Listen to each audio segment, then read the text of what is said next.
who you are, not who you want. You may want to attract a governor into your life. You may want to attract a cabinet secretary into your life. You may want to attract a corporate leader. In reality, however, you don't attract who you want, you attract who you are. Like begets like. Just like a young tree, the gardener shapes it, and it takes all the shapes that the gardener so desires. So must you reproduce yourself in the life of your child. Kids are like tape recorders, watching your every move, listening to your every speech, and eventually you duplicate yourself into their lives. You see what I do in my house every evening? I go and kneel by the bedside of my two children. I bless them every day. I pray for them every day. If I make a mistake of not doing that, they will demand it, because it was installed before they learned how to speak. It's a culture that I cultivated. Number 4, connect with your child. Connect with your child. To connect means to create the time, to deliberately create the time. You see, ladies and gentlemen, we have time for what we value. As I speak to you tonight, there's a phone call that can come and you walk out on me, irrespective of what I'm sharing.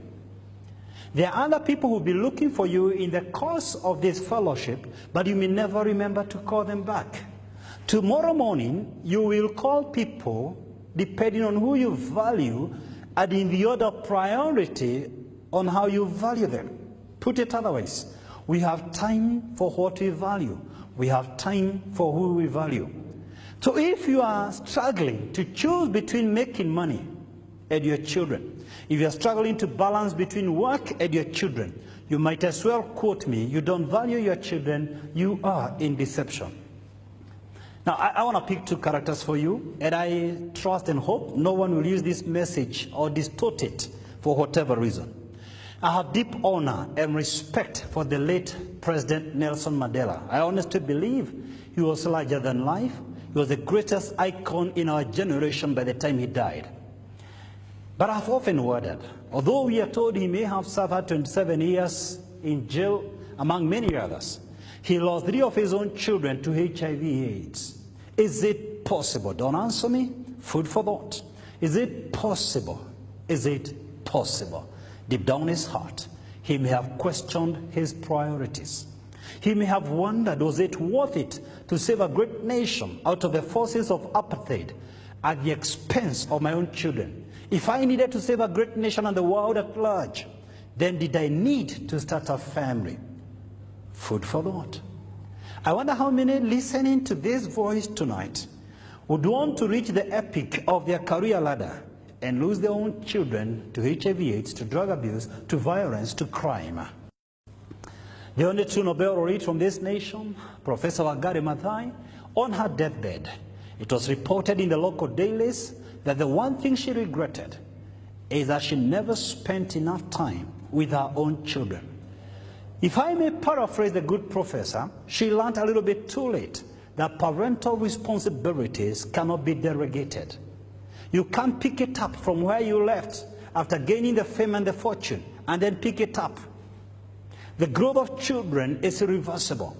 It won't wait for you to put up apartments and buy land and shares and stocks and then pick it up from your busy schedules from where you left.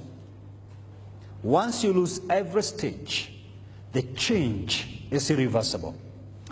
A friend of mine one time told me something very interesting. He was carjacked, taken to Gong Hills, and the crooks were so convinced that he was refusing to part with money.